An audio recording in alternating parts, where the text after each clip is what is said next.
A continuación, le damos nuevamente la palabra al doctor Edwin Palma, viceministro de Relaciones Laborales de Colombia. Lo invitamos nuevamente al escenario. Adelante. Ahora sí, Bruce, ahora sí voy yo. Bueno, nuevamente, buenos días. Me han pedido aquí, vamos a ver si funciona, que escaneemos ¿cómo es? Un código QR para recoger las preguntas y al final, creo que van a proyectar el código QR. Ok. Y que a través de ese link se hacen las preguntas y luego yo me doy el gusto de seleccionar cuáles contesto y cuáles no. Me gustan las preguntas incómodas, entonces seleccionaré las más incómodas, así que no se preocupen por eso.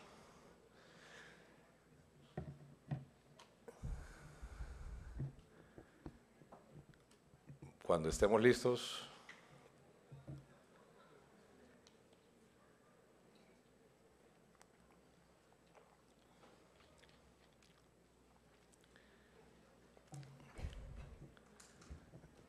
¿Listo? Bueno, me regala la presentación, por favor. Bueno, el proyecto de ley que ya está en el Congreso de la República, todo el mundo sabe que generalmente, salvo cuando se ratifica un convenio internacional, una ley nunca sale como inicialmente se presenta. Pasó con la reforma tributaria. Queríamos recoger 80 billones de pesos y fuimos ahí avanzando y recogimos más o menos 20 billones.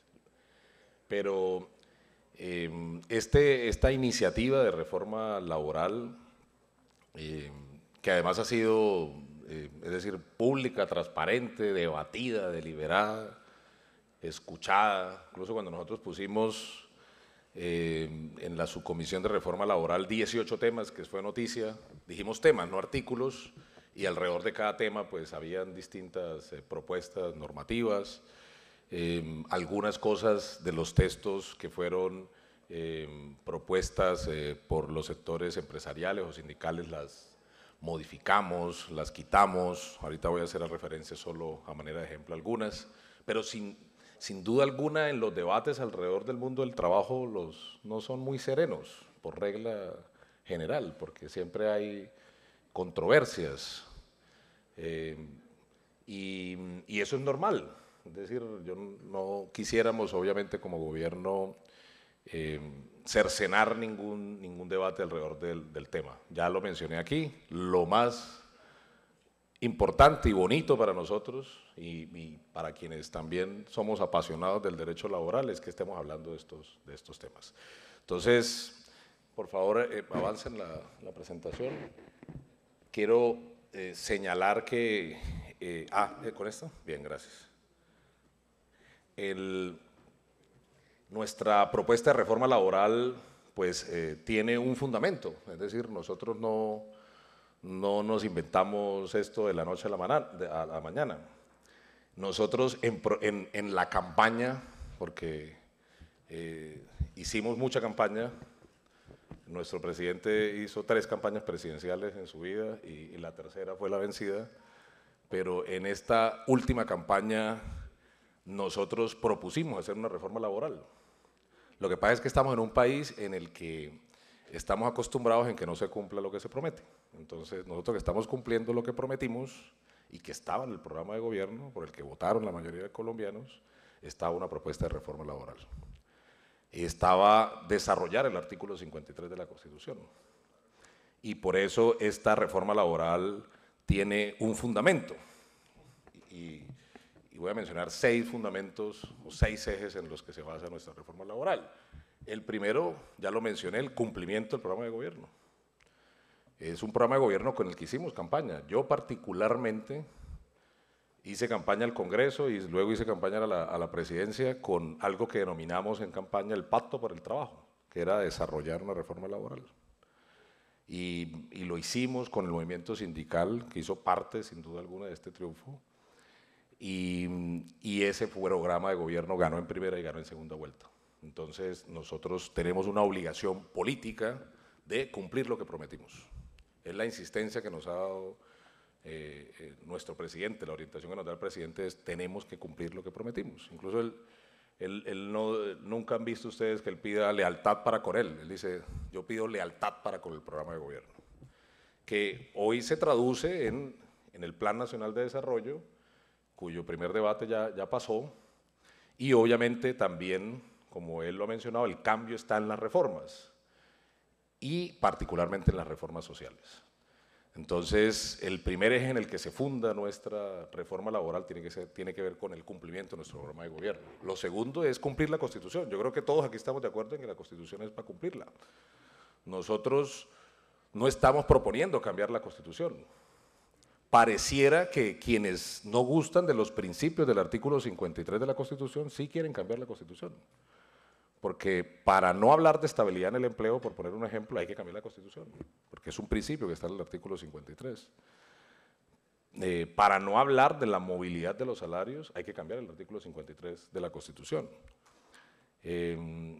Y obviamente está en el artículo 53 de la Constitución, que todos hablamos y quienes participamos en el mundo académico, en las clases siempre hablamos del estatuto, del trabajo, de los principios, y además tenemos una cantidad de exhortos de la Corte diciendo, Congreso, expida el Estatuto del Trabajo. Recientemente uno de la Corte Suprema de Justicia diciéndonos, expida el Estatuto del Trabajo, particularmente en una sentencia de derecho laboral colectivo alrededor del arbitraje, vuelve y dice, mientras que el Congreso expide el Estatuto del Trabajo y la Corte Constitucional expida el Estatuto del Trabajo, que valga la oportunidad para precisar, no es una ley estatutaria.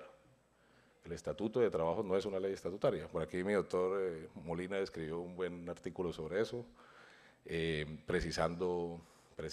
señalando precisamente esta diferencia entre que el Estatuto del Trabajo no es una ley estatutaria y también no es una sola ley. Puede ser, como lo ha dicho la jurisprudencia, distintas leyes que desarrollen los principios del artículo 53. Que al final el ideal es que pudiésemos hacer un solo texto compilatorio de todas estas normas dispersas alrededor del trabajo, pero hay un mandato constitucional desde hace más de 30 años al Congreso de la República que no ha cumplido, y nosotros, como lo ha dicho también nuestro presidente, no estamos intentando cambiar la Constitución, estamos cumpliendo la Constitución, dentro de la cual hay lo que algún sector de la doctrina y de la jurisprudencia ha llamado la Constitución del Trabajo, que son distintas normas que menciona, a diferencia de otras constituciones en el mundo, nuestra Constitución sí menciona o tiene distintas disposiciones constitucionales alrededor del trabajo, no solamente el 25, incluso el preámbulo. Este es un país fundado en el trabajo, entre los fines del Estado también está participar de las decisiones que nos afectan, sobre lo que hablaremos más adelante, el artículo 25, el 39, bueno, ustedes como laboralistas saben que ahí hay un fuerte contenido dogmático en la Constitución sobre el trabajo. El tercer eje es el objetivo 8 de desarrollo sostenible. Aquí lo mencionó también Ítalo, que ya ustedes saben, hay un gran debate alrededor del mundo para superar la pobreza y el hambre.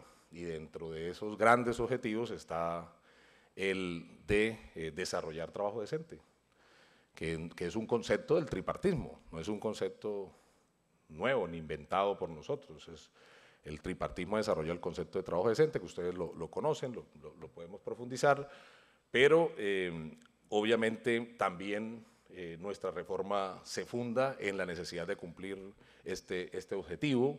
El cuarto eje es el cumplimiento de obligaciones internacionales a cargo del Estado. Estamos terminando de construir un documento, que lo compartiremos pronto, sobre las brechas que hay históricamente entre los compromisos internacionales y nuestra legislación. No solamente, y solamente voy a mencionar los de OIT y los de OCDE, todos los años, Colombia tiene que ir a OIT a dar explicaciones sobre el cumplimiento de sus obligaciones internacionales, particularmente en Convenio 87, Convenio 98, Convenio 81, por ejemplo, fuimos objeto de comentarios de la Comisión de Expertos este año sobre el Convenio 81, sobre el 129. todos los años va a Colombia, a la OIT, a dar explicaciones. Y todos los años nos toca mandar informes sobre el cumplimiento. Por primera vez en la historia, porque está el gobierno del cambio, reconocimos avances en el cumplimiento de compromisos internacionales, pero reconocimos que hay muchas brechas, porque siempre iba a Colombia, a la OIT, a decir que todo estaba bien. Y, por ejemplo, en la última conferencia, o en la penúltima conferencia, fue Colombia, es decir, el tripartismo, y votó positivamente por el convenio 190, cosa que aplaudimos. Pero cuando vienen aquí a Colombia, entonces se les olvida y no queremos cumplir. Y ahora hay una tesis de que no queremos nuevos convenios internacionales porque no hemos cumplido los que ya tenemos suscritos. Entonces, no basta ir al mundo, al concierto internacional, a comprometerse a hacer compromisos internacionales y no venir al país y cumplirlos. Y si nosotros cumplimos, es decir, si esta reforma se convierte en ley de la República como esperamos, cerca de 10 recomendaciones de OCDE y cerca de 17 de la OIT habremos chuleado, habremos cumplido por primera vez. Ahorita las voy a mencionar un poco más en detalle, pero no solamente compromisos en OIT y en OCDE, al margen de si estamos de acuerdo de habernos metido en OCDE o no, hay un capítulo laboral o hay unas recomendaciones que tenemos allí que cumplir de buenas prácticas laborales. También tenemos socios comerciales alrededor de la discusión del empleo, que me permite también mencionar, es decir, si no cumplimos con nuestros socios comerciales, pues pueden haber multas, pueden haber sanciones y puede haber desinversión también extranjera. Y esos capítulos laborales en el marco del Tratado de Libre Comercio con Estados Unidos, con Canadá, con la Unión Europea, pues también implica unas obligaciones que tenemos que cumplir.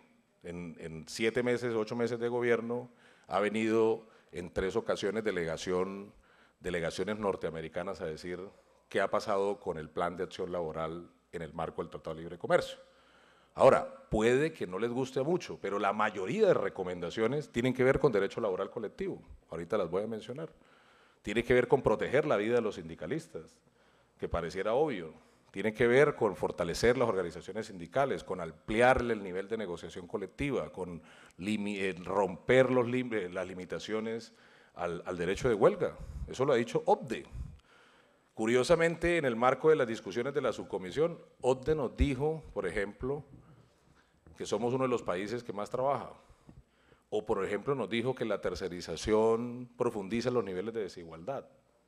Entonces, para unas cosas no podemos usar las recomendaciones internacionales y para otras no. Incluso, OCDE nos dijo la fragmentación sindical dificulta la negociación colectiva y las relaciones laborales en el país, y eso intentamos solucionarlo en nuestra reforma. Y el otro eje, cambios en el mundo del trabajo. Incorporamos una discusión que siempre ha sido vieja, la informalidad en el sector rural. Y quiero destacar y enviarle aquí un mensaje, sin duda alguna, de reconocimiento y de agradecimiento a la SAT, es decir, porque fueron propositivos en el debate y casi que tuvimos un acuerdo, es decir, casi que todo lo que está alrededor de trabajo agropecuario en la iniciativa de reforma fue deliberado, construido, debatido con ellos y ellas. Y ojalá eso nos permita disminuir los índices de informalidad en el sector rural donde son mayores que en el sector urbano. Por eso disiento cuando dicen que nuestra reforma no piensa en la informalidad. Nosotros queremos sacar a millones de trabajadores de la informalidad llevando a unos trabajadores a la seguridad social, a la cobertura de seguridad social, porque eso alimenta todo el sistema, y obviamente también a través de inspección llevar a otros trabajadores, porque estoy de acuerdo, no son todos. El presidente decía que es porque que hay una informalidad asociada al incumplimiento de la Constitución y la ley. Sí, hay una, no es toda, sin duda alguna. Nuestra gran informalidad es de trabajadores cuentapropistas, que eso es otro mundo distinto, y habrá una política pública distinta para eso. Pero según la misión de empleo, sí, el 17% de la informalidad, son datos de la misión de empleo, tiene que ver con el incumplimiento de la ley laboral, y habría que revisar tanto la cifra y habría que revisar si todos tenemos un compromiso por la formalización. Porque, por ejemplo, en el trabajo doméstico, la informalidad es superior al 85%. Y son trabajadoras y trabajadores que, es decir, que deben tener derechos. Pero hoy todavía vemos que a muchos trabajadores y trabajadoras del trabajo doméstico, por mencionar unos, los tienen en la informalidad, por simple desconocimiento de la ley laboral.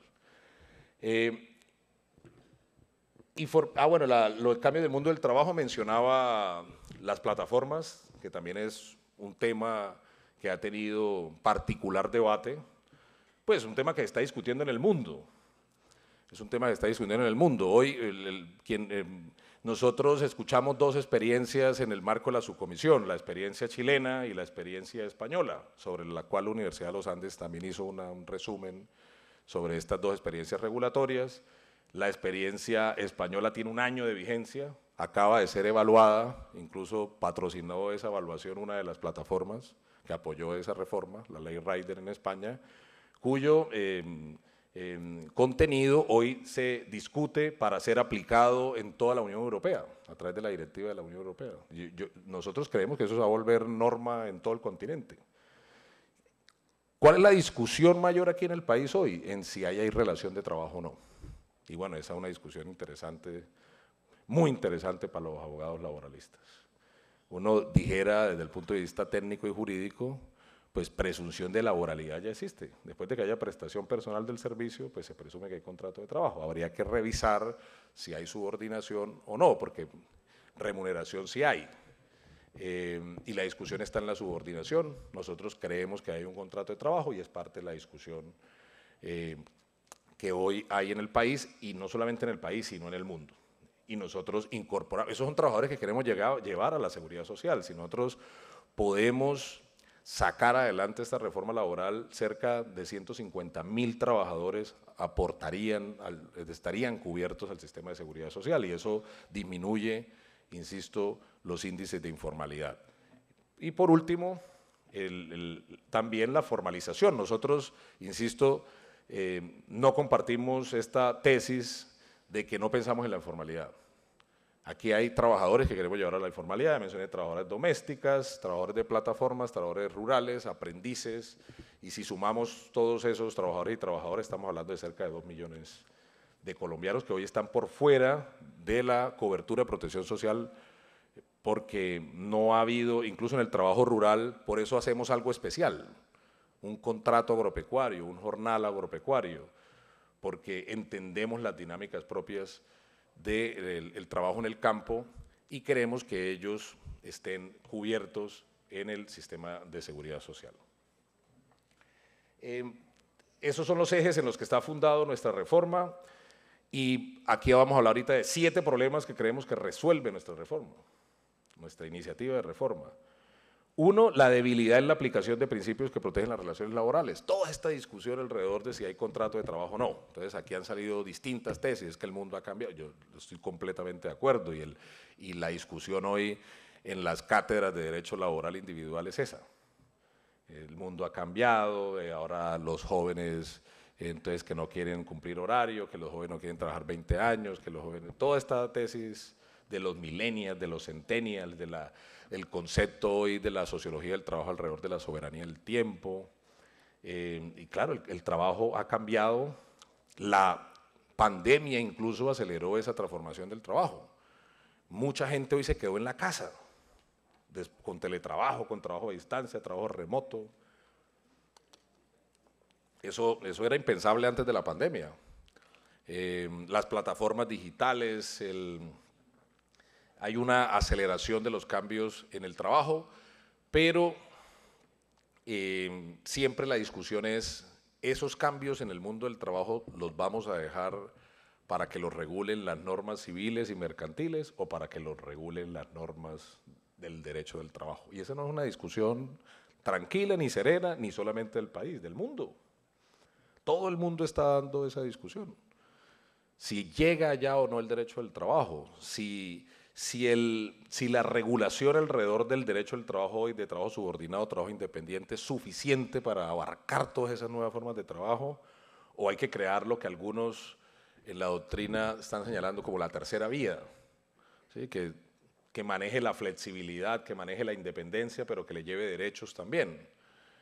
Esas son discusiones que se están dando en el mundo del derecho del trabajo. Pero nosotros creemos que en nuestra reforma se resuelve esta debilidad, particularmente en esta nueva forma de trabajar alrededor de plataformas. Y mire que a diferencia de muchos comentarios, nosotros con Alianza IN hemos conversado muchísimo y con ello llegamos a dos acuerdos. Uno, la necesidad de regular. Es decir, ya se acabó esa idea que existían en los años pasados de que eso tocaba dejarlo así, que las normas del mercado lo regularan. No, con ellos tenemos un acuerdo de la necesidad de regular. Y también hicimos otro acuerdo que quedó consignado en el texto de la iniciativa de la reforma laboral, que solo habláramos ahora de plataformas de reparto. Entonces solamente metimos lo de los domiciliarios, parqueamos el resto de plataformas e incluso alrededor de trabajo sexual y plataformas webcam también lo sacamos. Dijimos, eso después lo revisamos. Y allí, por ejemplo, en ese mundo, solo por mencionar, hay 400.000 trabajadoras y trabajadores por fuera de la protección social. Imagínate, los pudiéramos meter a la protección social. Y ahí, a diferencia incluso de plataformas de reparto, tenemos una sentencia de la Corte Constitucional. Yo sé, es un tema que a veces a muchos les da risa, a otros los ruboriza, pero está ahí. El trabajo en webcam ya tiene una sentencia de la Corte Constitucional que nos ordena al Congreso y al Gobierno regular. Y en ese caso particular que estudió la Corte Constitucional, descubrió que había trabajo, y lo declaró que había trabajo subordinado. Y es una sentencia reciente, de hace 2 años. Y también habla del mundo del trabajo y la transformación, pero concluye allí que hay relación de trabajo. Imagina donde pudiésemos llevar esos, se estiman según datos, porque esto como es una industria de la que nadie quiere hablar por estos temas de la moral en el país, pero se estima que hay 300.000 trabajadores y trabajadoras allí, por fuera de la protección social. Pero bueno, eso no lo metimos en la reforma laboral, dijimos, vamos a hacerlo luego de una forma más tranquila, pero allá hay trabajo. Y nuestra obligación como Estado, porque esta es una visión de este gobierno, es que el Estado tiene que intervenir en el mundo del trabajo, no dejarlo al vaivén del mercado. Y creo que la pandemia dejó demostrada la necesidad de que el Estado tiene que intervenir en el mundo del trabajo.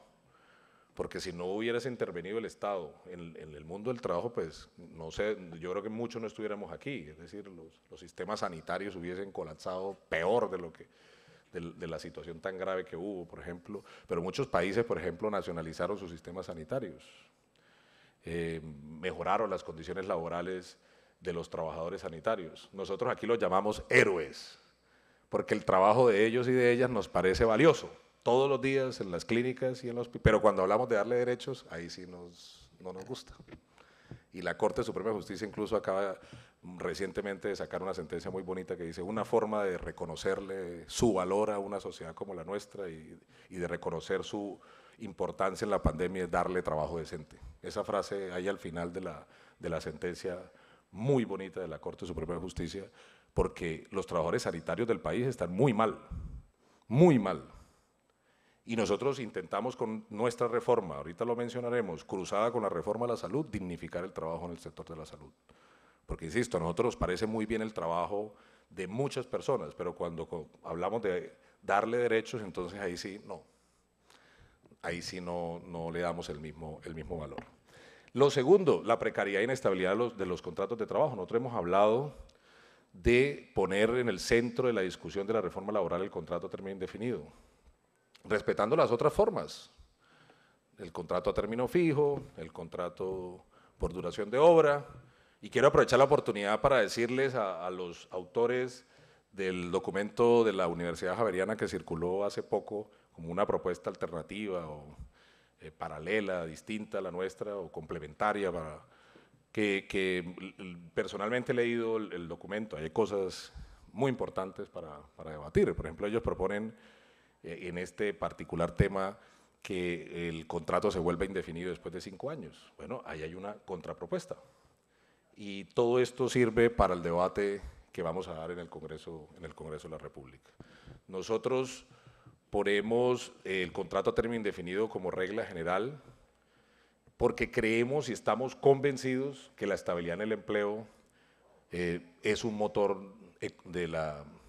para la economía.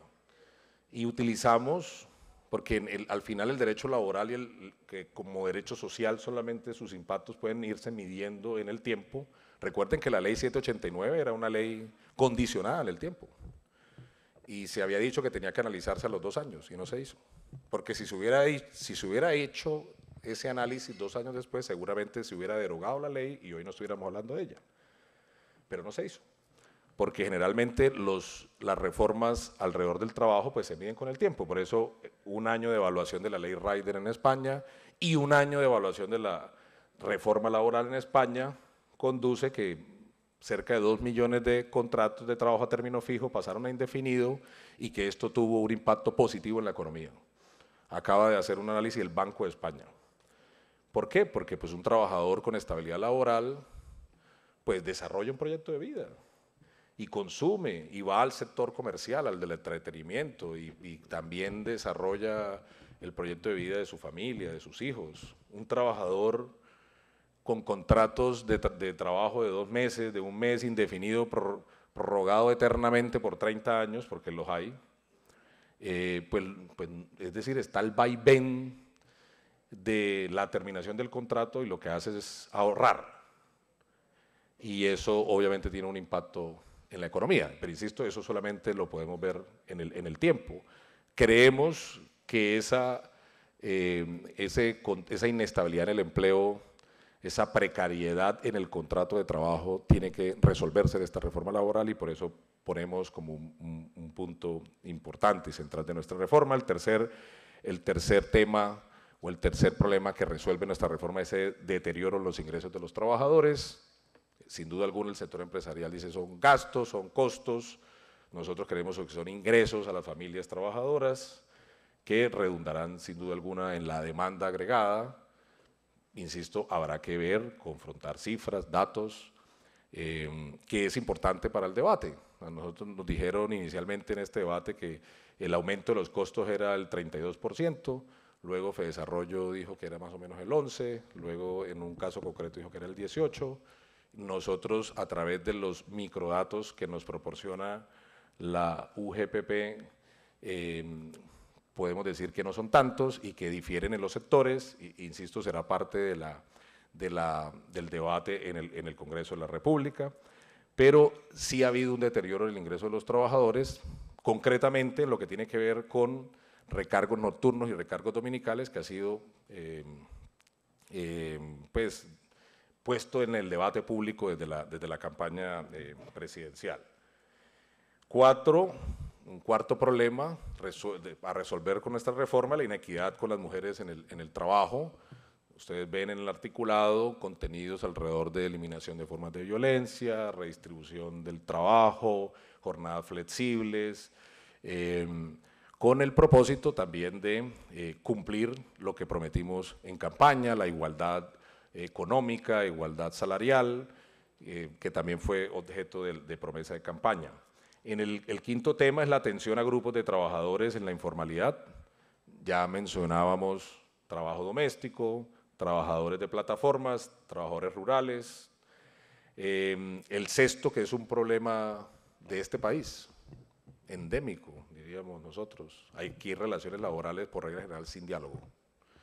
Por eso decía en mi intervención inicial que ojalá compartiéramos todos experiencias de diálogo social exitosas, en las que se pueda mostrar que pueden haber empresas grandes, productivas, generadoras con gran generación de empleo, pero que tienen diálogo social y conviven con una organización sindical y negocian colectivamente. Ya había mencionado aquí Argos, en su momento Cencosud, y de esta semana que me parece fabuloso para destacar luego de muchas tensiones, primero bilaterales entre el sindicato y la empresa y luego con nosotros, el caso de Teleperformance, que me parece muy importante para destacar como una experiencia de diálogo social tripartito que valiera la pena poder replicar en muchas empresas donde todavía hay tensiones, donde no hay relaciones laborales democráticas, donde no hay diálogo. porque también este gobierno considera que adentro, es decir, dentro de las empresas opera la Constitución y operan los derechos humanos y opera la democracia. Es decir, una de las promesas incumplidas de la democracia es ingresar a las empresas. Y nosotros, y eso lo ha dicho la Constitución, lo ha dicho la jurisprudencia de las Cortes, adentro de las empresas también opera la democracia y los derechos humanos. Entre eso está el derecho a participar en las decisiones que nos afectan, por ejemplo, que es parte de la democracia o de los principios democráticos de nuestra Constitución, pero no, y en el país no hay relaciones laborales democráticas por regla general. O sea, la tasa de sindicalización, que sea el 4%, dice ya muchas cosas. Para nosotros es una tasa preocupante. Y claro, a nosotros nos han dicho, queremos fortalecer el sindicalismo, y eso lo ven como negativo, y eso ya demuestra, es decir, que lo vean como negativo de la reforma. Nuestra iniciativa de fortalecer el actor social sindical demuestra la histórica cultura antisindical que ha habido en este país, que nosotros, por supuesto, estamos también comprometidos en cambiar.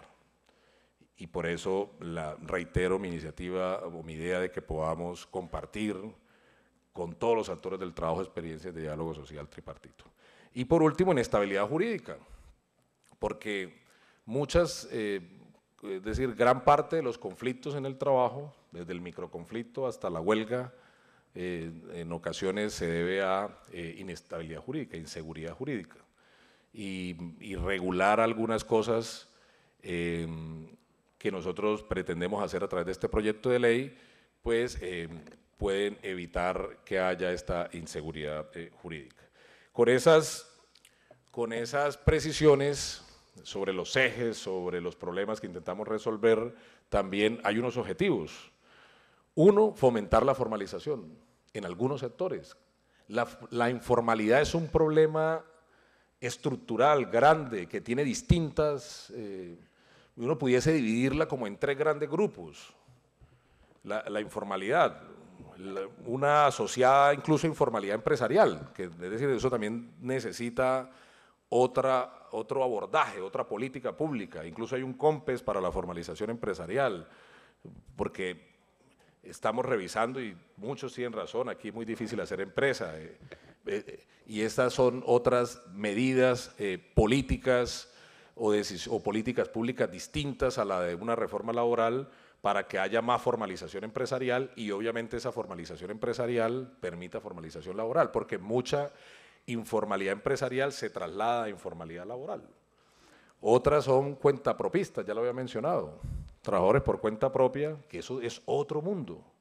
También mencioné un pequeño sector, pequeño pero no insignificante, de informalidad asociada al simplemente incumplimiento de la ley.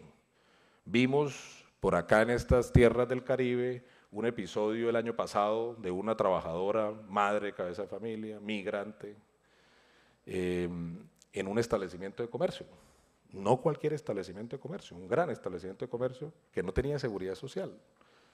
Incumplimiento de ley, de lo básico.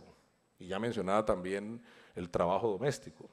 Entonces, si todos hiciéramos un gran pacto por la formalidad en ese 17%, pues ya sin reforma laboral pudiésemos reducir los índices de informalidad del país. Llamando a la formalización, a cumplir la ley, la que hoy hay.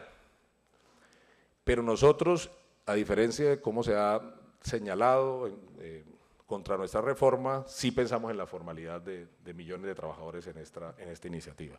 Segundo, reducir brechas de género, sobre lo que ya mencioné, fortalecer los actores sociales, particularmente las organizaciones de trabajadores, eso lo decimos con toda la serenidad y tranquilidad, sin ruborizarnos, claro que sí, nosotros tenemos un propósito de fortalecer, incluso es parte del proceso de paz, fortalecer organizaciones sociales.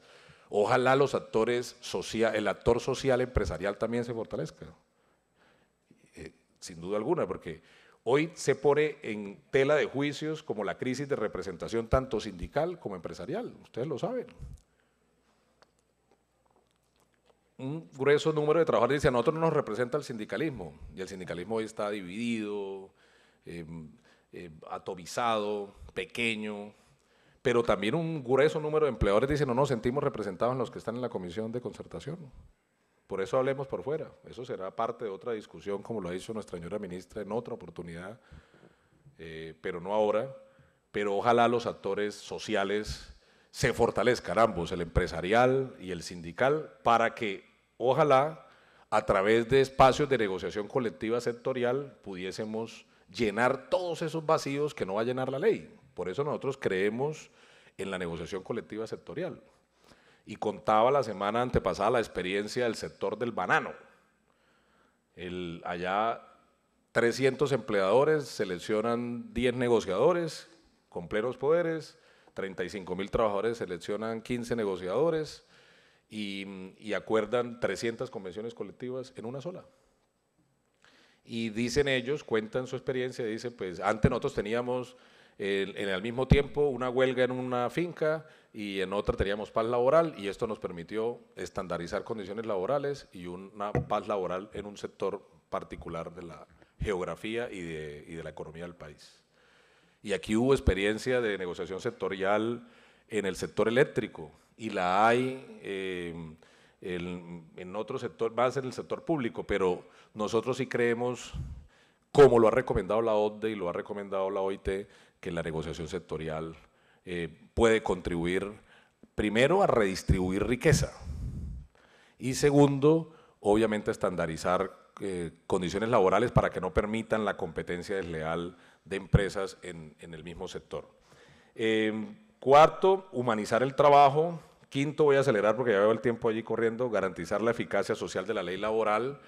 La misión de empleo y la Universidad de los Andes han concluido que en el país, esto insisto, no es una conclusión mía, de la academia y de la misión de empleo, hay una cultura del incumplimiento de la ley laboral, que no hay eficacia social de la ley laboral, para utilizar un concepto de la jurisprudencia cuando se refirió a los contratos de prestación de servicios. Y nosotros creemos, incluso aumentando las medidas persuasivas para el cumplimiento de la ley laboral, que garantizaríamos con esta reforma la eficacia social de esta ley. Acoger la jurisprudencia laboral y constitucional, porque hay distintos pronunciamientos de la Corte Suprema, de la Corte Constitucional, que han quedado en la jurisprudencia y que han ordenado al Congreso regular y han ordenado al gobierno incluirla. Nosotros la recogemos y ahorita rápidamente, porque voy a mencionar solo unos ejemplos. Seguridad jurídica y paz social, ya lo mencionamos, aquel día estamos explorando, por ejemplo, la negociación colectiva de los futbolistas con la DIMAYOR. Ahí tenemos esa tarea por resolver hace 20 años. Es un conflicto que lleva 20 años en el concierto internacional. Como lo dijimos en ese escenario, este año esperamos resolverlo. 20 años, Colombia ha ido allá a decir, ¿por qué no se han sentado los futbolistas a negociar con la DIMAYOR? Por poner un ejemplo. A la OIT tenemos una investigación por resolver. Y le preguntaban aquel día, los actores en la mesa le preguntaban al experto de la FIFA, que se conectó allá desde Ginebra, ¿qué ganancia tendríamos de poder negociar sectorialmente condiciones de trabajo? Dijo. Y me gustó, por eso lo incluimos en la presentación, paz y seguridad jurídica, paz social y seguridad jurídica. Si hay relaciones laborales, si hay diálogo social, hay paz social y seguridad jurídica. Y sin duda alguna, aumentar la productividad también es un objetivo de esta reforma, que es un tema que nos preocupa a todos. No crean que a nosotros nos gusta ser de los países más improductivos de OCDE, ¿no? Queremos aumentar la productividad. Y uno de los factores para aumentar la productividad tiene que ver con el bienestar de los trabajadores y trabajadoras. Obviamente hay otras, incluso el Consejo Nacional de Competitividad ha asociado los problemas de productividad con otros temas también, que son diferentes al mundo del trabajo o a las normas laborales, pero uno de ellos, el bienestar del trabajo. Aquí hay una empresa que adaptó una jornada de trabajo distinta, de 4x3, sobre la que también se pronunció Daniel Samper por ahí en una de sus columnas, y señaló que había aumentado su productividad el 95%. Es clave este momento que esas experiencias se compartan en el debate político, para señalar también esa relación directa que hay entre bienestar laboral y productividad.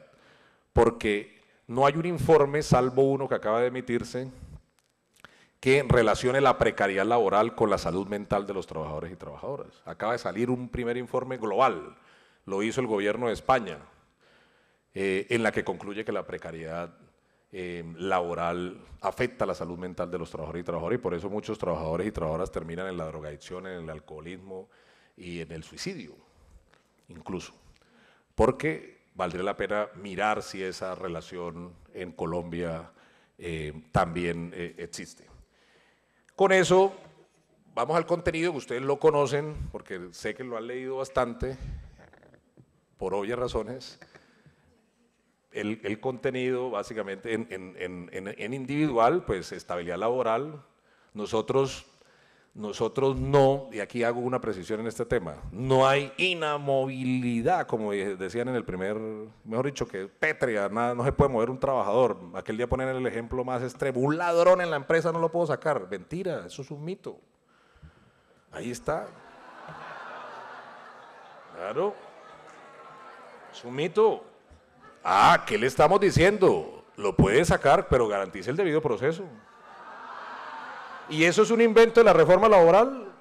Ustedes saben que no. La Corte Constitucional ha dicho que hay que respetar el debido proceso. Y lo incluimos allí. Los fueros de estabilidad laboral reforzada, que han sido bastante polémicos. No sé si me dejan mentir los empresarios que estuvieron en la subcomisión, pero ese es un tema que lo debatimos y al final puede decir uno, de los acuerdos que hicimos, porque daba seguridad jurídica. Incluso propusieron quitar el de madres cabezas de familia y lo quitamos. Entonces la estabilidad laboral la ponemos porque muchos nos dicen ahora, es que la estabilidad laboral es una norma anticuada, una aspiración en desuso. Pues nosotros creemos que no, pues habría que cambiar el artículo 53 de la Constitución. Está en el artículo 53, está en la jurisprudencia reciente del Sistema Interamericano de Derechos Humanos, en 2 sentencias recientes ha dicho que es un derecho humano. Y yo creo que todo el mundo, ahora nos dicen que no, que los jóvenes no quieren estabilidad y tal. Pero todos quisiéramos tener una estabilidad jurídica alrededor del trabajo. Pero esa estabilidad está asociada al contrato de trabajo a término indefinido, a la garantía del derecho fundamental al debido proceso frente a las terminaciones de los contratos de trabajo con justa causa, a una mayor indemnización por despido sin justa causa y a una limitación a los contratos a término fijo, porque es una norma que recoge distintas disposiciones pero que apuntan a la estabilidad laboral. Límites a la tercerización ilegal. Yo escuché lo que dijo el presidente. Si todos estuviéramos de acuerdo en eso, quizá no estuviéramos hablando de esto, pero no todos estamos de acuerdo en eso. Es decir, aquí hay abuso de la tercerización ilegal en este país, hay abuso. Hay empresas de servicios temporales, por ejemplo, condenadas una y otra vez por la Corte Suprema de Justicia y siguen operando. Y teniendo contratos en misión durante 10, 15, 20 años. Eso no está bien. Y eso no es un invento de esta reforma laboral, está en la Ley 50 del 90. Y lo ha hecho pacíficamente la jurisprudencia de la Corte Suprema. ¿Cuál es el límite o no? Y hay abusos en la tercerización. Y claro, la tercerización tiene varios, y nosotros no la estamos acabando, a diferencia de Perú, a diferencia de la reforma laboral mexicana. Nosotros estamos diciendo, respétese lo que dijo la jurisprudencia. Incluso antier salió otra sentencia de la Corte que, utilizando la recomendación 198, pues aborda el tema de la tercerización nuevamente. Y dice lo que dice nuestra reforma. La tercerización es un fenómeno constitucional, está permitido, pero no puede utilizarse ni para tercerizar todo ni para violar derechos de los trabajadores. Porque el artículo 63 de la Ley 1429 fue declarado exequible por la Corte Constitucional. Entonces, aquí hay abusos, nosotros ponemos unos límites, que son los que ha incluido la jurisprudencia de la Sala Laboral de la Corte Suprema de Justicia. Reducción de brechas de género, recargo por trabajo nocturno dominical, no voy a profundizar mucho en eso, trabajo en plataformas de reparto, que la discusión fundamental allí es el tema de la laboralidad o no, si hay o no contrato de trabajo, El tema de trabajo rural ya lo mencioné, el contrato de aprendizaje, la laboralización. Yo cuento siempre una anécdota alrededor del contrato de aprendizaje. Yo estoy aquí hoy gracias a que antes el contrato de trabajo era laboralizado. Yo soy hijo del SENA, yo estudié en el SENA y gracias a que estudié en el SENA pude trabajar en Ecopetrol. Y gracias, y decir, ese contrato era laboral porque la USO y Ecopetrol acordaron condiciones laborales para ese contrato de aprendizaje y eso se lo quitó la ley 789 al contrato de aprendizaje. Nosotros queremos laboralizarlo para que también haya la posibilidad de que los actores sociales en las distintas empresas puedan dignificar ese trabajo.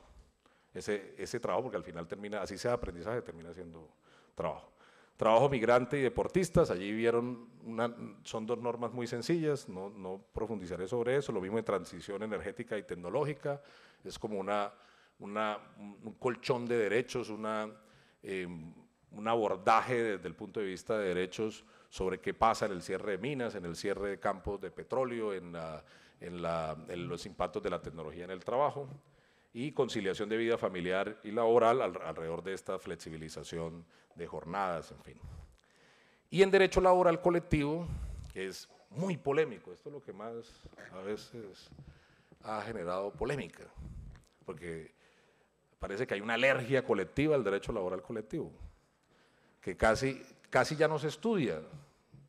Cuando yo estudié, antes eran 2 horas, yo no sé si todavía será así, pero eran derecho laboral individual 1, 2, colectivo 1 y colectivo 2, después derecho laboral 1, individual y colectivo, y después los pegaron todos y casi eso como que ya no es, ya eso desaparece, no sé si todavía lo dictan en pregrado o no, pero si uno tuviese que defender con más fuerza un derecho o un derecho humano en el trabajo, y esta es una opinión y una convicción política y académica, yo defendería la libertad sindical, porque la libertad sindical permite construir otros derechos a través del diálogo social.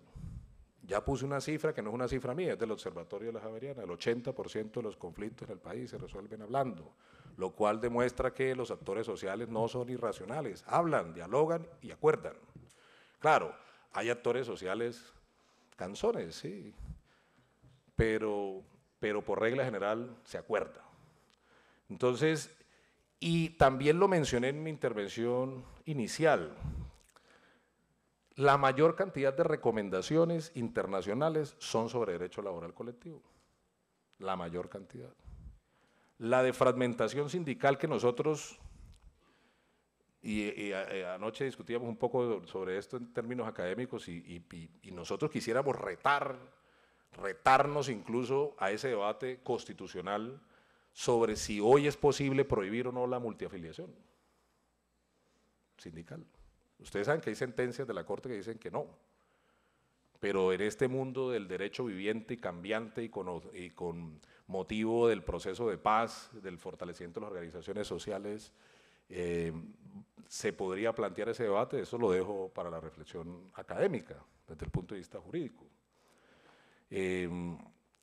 Pero lo de la fragmentación sindical lo menciona la OCDE, dice, la fragmentación sindical dificulta los procesos de negociación colectiva. Entonces nosotros tratamos de organizarlo, no limitando el derecho de asociación, sino organizándolo en la negociación colectiva. Esto tiene una oposición de muchos sindicatos. ¿Cuáles sindicatos?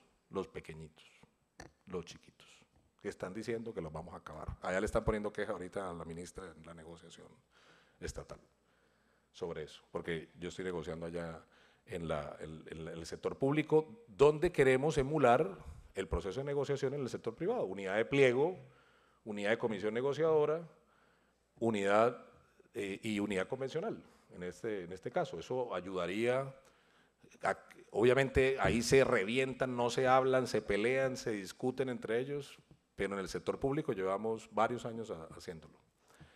Entonces, esta recomendación de la fragmentación sindical es de OCDE, pero no solamente es una recomendación internacional, ustedes, incluso si en algo estamos de acuerdo los 3 actores, es en este tema, de unificar la negociación en el sector privado.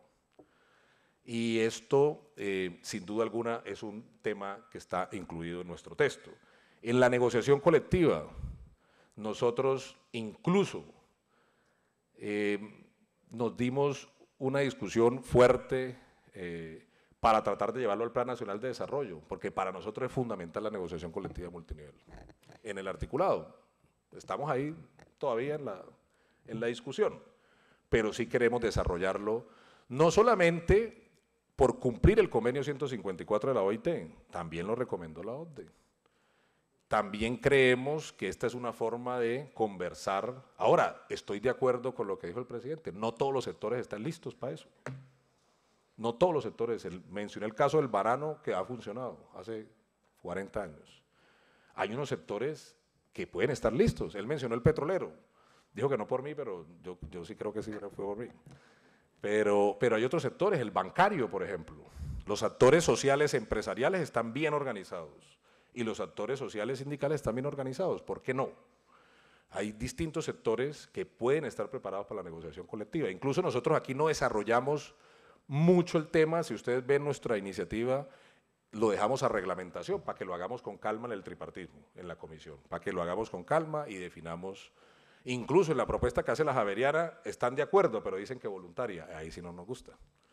Entonces, nosotros sí estamos comprometidos en poder sacar adelante un esquema de negociación. Somos el segundo, es decir, uno de los dos países de OCDE que no tenemos negociación por rama. Decían aquel día en un panel de la Javeriana que los países se están yendo otra vez a la negociación por empresa. Ahora nosotros no, y difiero absolutamente de lo que planteó aquí el presidente Landi, que eso es para debilitar el sindicalismo por empresa o para acabar la negociación por empresa. No, para nada, para nada. Que uno desarrolle un nivel de negociación distinto al de la empresa no anula el otro. Es decir, pueden coexistir perfectamente. ¿Cómo? ¿De qué forma? ¿Cómo aplica en la pequeña y mediana empresa? Lo conversamos en la reglamentación, que es lo que propone la reforma laboral. Y la huelga. Muchos saben que a mí me gusta el derecho de huelga. Lo han mencionado en los paneles, en los foros, en las intervenciones, que yo quiero materializar lo que escribí en mi libro en la reforma laboral. No, nosotros queremos llevar a nuestro proyecto de ley lo que ha dicho la OIT y lo que ha dicho la OCDE. Incluso lo que dijo recientemente la Corte Suprema de Justicia en la 1680, que ratificó en 2 sentencias posteriores. Incluso en una sentencia después que dijo que no podían haber consecuencias adversas contra los trabajadores que participaran en una huelga. Eso no lo dijo la Corte Suprema de Justicia. La Corte Suprema de Justicia también dijo que el derecho a la huelga era un derecho individual, pero que se ejercía de forma colectiva. Tal así lo recogió la propuesta de la Javeriana que presentaron en estos días. Así empieza, el derecho de huelga es un derecho individual que se ejerce de forma colectiva. Decisión de la Corte Suprema de Justicia.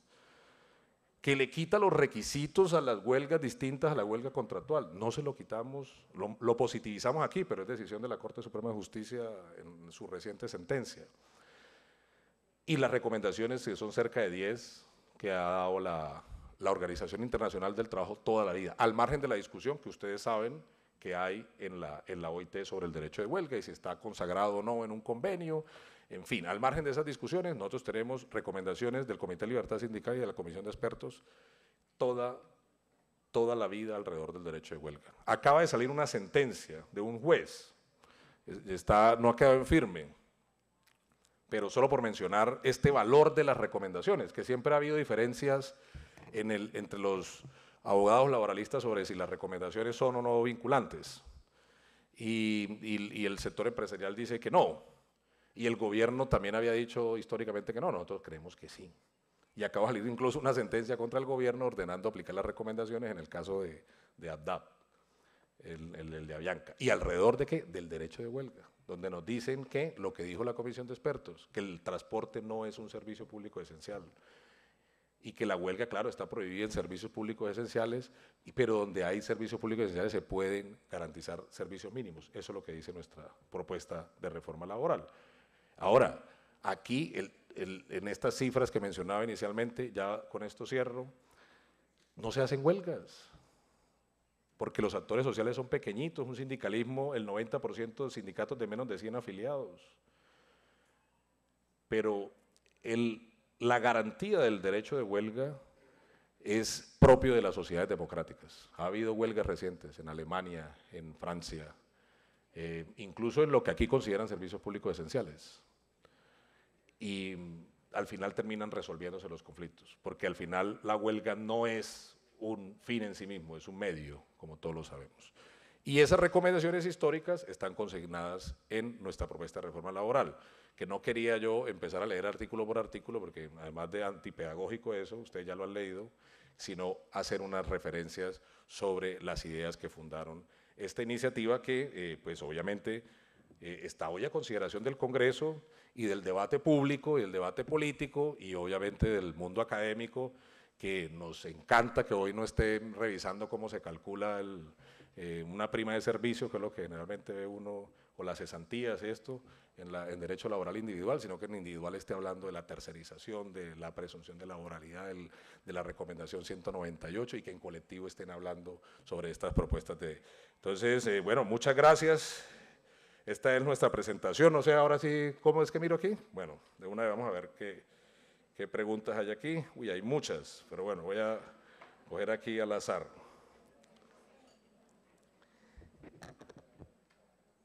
Dice, bueno, que hay una, por ejemplo, me preguntan por qué opciones hay para atletas que representen al país en olímpicos y no tienen empleador. Bueno, no tengo respuesta frente a eso porque no está en el… Empresas observan que en muchas reformas se están gestionando al mismo tiempo, generando desconfianza e incertidumbre para la inversión. ¿No cree usted que puede hacerse análisis de impacto integrales de todas estas reformas y no de manera individualizadas? ¿Cómo sugiere realizar ese análisis? Bueno, ese es un análisis que se está haciendo transversal. Hoy el debate, la reforma a la salud, como lo dijo nuestro presidente, es la prueba de fuego, pero todos, es decir, todos están haciendo lo que le corresponde, de una u otra forma, defendiendo sus intereses, debatiendo. Por eso me gusta mucho el escenario, el tono del debate, porque eso es lo que le contribuye al país. Pero es parte de los análisis que hace el gobierno con todos los actores y lo que llaman los grupos de presión o los outsiders que llaman en política, es parte del debate. Pero no, pensé que habían muchos, pero no, realmente apenas hay dos, no, nadie más preguntó nada.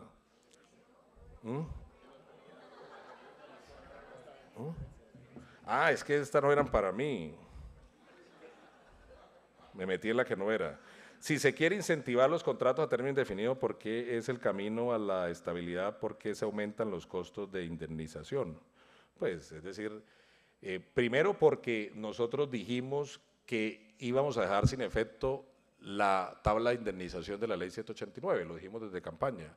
Y segundo, porque nosotros queremos desestimular el despido injustificado. Es decir, eso es absolutamente transparente y obviamente por eso se aumenta la tasa de indemnización. Otra sí al azar, sí, aquí sí hay bastantes. En lugar de querer limitar las empresas de servicios temporales, ¿por qué no inspeccionarlas y sancionarlas? No se puede incurrir en el sofisma de acabar todas porque no cumplen. No, nosotros las inspeccionamos y las sancionamos, y la jurisprudencia también ha condenado a contrato realidad a las empresas usuarias cuando abusan de esta figura. Nosotros no la estamos acabando, ni más faltaba. Incluso hemos dicho, yo estuve aquí en su congreso, reconocemos la importancia de las empresas de servicios temporales, incluso son aliados nuestros para la formalización, porque ese es trabajo formal. Incluso podemos hacer alianzas estratégicas en el sector rural. Hemos hablado mucho con ellos de poder usar empresas de servicios temporales en el sector rural donde hay estaciones de cosechas, en fin, pero tiene unos límites. Los límites no nos los estamos inventando nosotros, los límites están en la Ley 50 de 1990 y en la jurisprudencia que ha dicho hasta dónde pueden ir las empresas de servicios temporales. A ver, otra aquí al azar. Vi la palabra sindicato, una vez le dije, pare. De aprobarse la reforma, ¿qué pasará con la libertad de derecho de asociación en su esfera negativa? Que se refiere… Uy, muy buena pregunta porque me permite hablar rápidamente de dos cosas que no mencioné. Nuestra reforma también incluye acabar pactos colectivos y contratos sindicales. Obviamente, donde estamos tocando los contratos sindicales, esos sindicatos allí pues están en contra de la reforma. Es totalmente legítimo que estén en contra de la reforma. Incluso por ahí una central lo puso así de frente, dijo, no estamos de acuerdo con que se acaben los contratos sindicales, y insisto, es totalmente legítimo. pero el contrato sindical en el país, si bien es cierto, tuvo un origen muy loable en sus inicios, como quizá también el cooperativismo se degeneró, por decirlo así. Y lo que hoy se ha convertido es un instrumento de tercerización ilegal, un instrumento de precarización de las condiciones laborales de los trabajadores, el 90% en el sector de la salud. Y precisamente esta sentencia, cuya frase destaqué aquí, es de un contrato sindical estudiado y desmantelado, por decirlo así, por una sentencia de la Corte Suprema de Justicia. Y lo de los pactos colectivos, también el doctor Bruce decía que la OIT no ha dicho que acaba. La OIT lo que ha dicho es, donde hay sindicato no debería haber pacto.